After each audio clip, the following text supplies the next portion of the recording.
cancellation since the 12th of January. The employer gave them a very modified proposal at that point because it seemed to us that there was some action going on, and so we made a significant move, and they came back with the same proposal that they'd had before, but the numbers kind of changed around over the years with the same package, and they'd also gone back on some non-monetary things that had been previously decided. So it wasn't even the same proposal. It was a backtracking, a worse proposal. So it was very clear that they were sending us a message that they had no interest in talking anymore. I mean, it's bad enough to come back without any movement, but to come back with something worse. So we have made it clear that we're available to talk, and 24/7 we're here. We're waiting for them to decide to come to the table. The signals we're getting are not very good. Pretty well within a day or two, President Eddie Campbell was virtually calling on the government to intervene and talking about binding arbitration and saying that they'd given their best offer. So he was sending signals that he was not going to instruct his team to come back, and he was not going to give them a further mandate to talk. We hope he changes his mind about this, because it's the only way forward is to sit down at the table. We're not going to agree to binding arbitration, and the calling on the government for legislation is a way to have really bad feeling at this university for years and years to come. We need to have an administration who can sit across the table from us and work out our differences in a collegiate way together. He can't count on the government to swoop in and get this off his plate. He can't call on an outside arbitrator to swoop in. He's going to have to face the music and sit across the table from us and get this thing done. We're getting very impatient. The students are getting very impatient, and I want to make it very clear that we are not the holdup.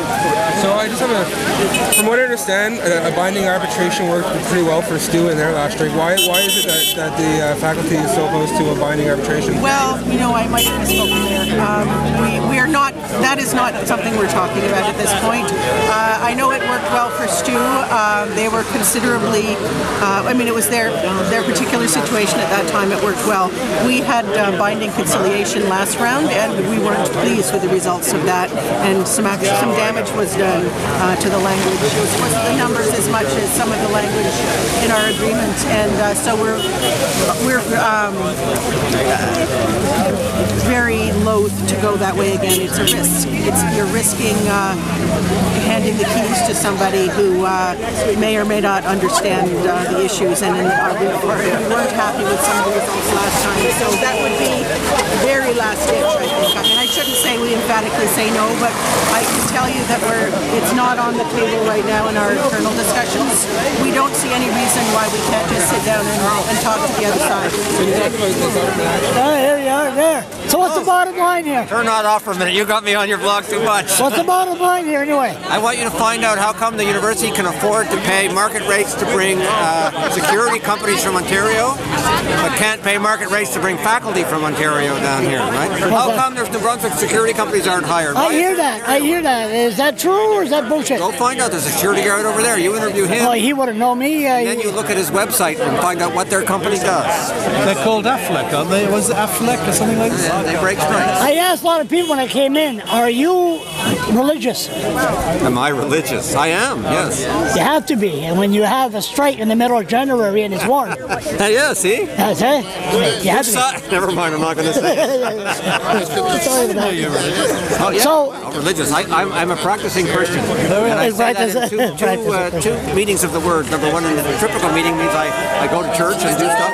Second is I'm practicing because I'm not very good at it. How long were you a professor? How long have you been a professor? I've been at UNB 25 years. So is this foolishness or? I don't think it is foolishness, no. How come? We worry in New Brunswick about having the best education system in the world. In the fall, we got the PISA results, the math results, and we all panicked because we're falling behind in the world. We're not going to have a world-class education system unless all levels of that system are world-class, including the university. This is an engine that helps drive the province. province.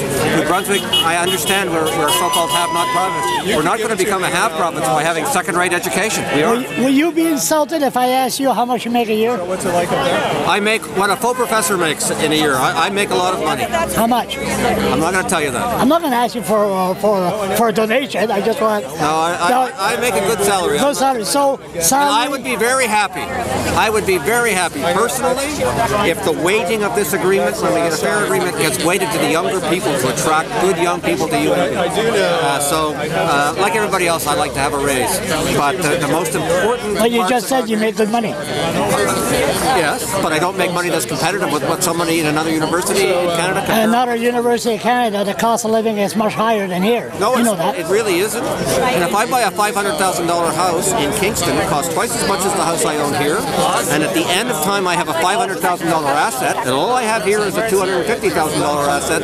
So actually, I've gained by being in Kingston rather than being. Besides wages, is there any other thing they want? Yes, we're besides blood. We want comparable workload, so that the teaching load and the research load at this university is comparable to other universities. It's not only about money. You're not asking too much. You don't think so? Pardon me? You're not asking too much. We're not asking too much. No. We're asking to be average. We're not asking to be at the top of the list of the top of the group of universities we're in.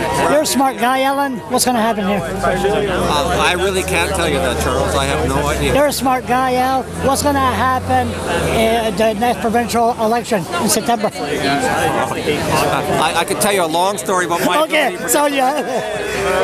That's it? That's the bottom line? Who knows? No one knows what's going to happen in the provincial election. I'm just kidding. I just had a conversation. But here. Politician. So here, the bottom line. Oh, the bottom line where? Here. Oh, with regard to the strike? Well, again, that's hard to predict. I mean, hopefully it's going to get settled and settled soon. But how long and on what terms, we really don't know. You tell them we love UNB. We want to be teaching our students. I think things are going to go. You guys will go to tip pretty quick when it starts getting cold. When it starts getting cold, you guys want to start negotiating pretty quick. Okay, enough of that. Thank you.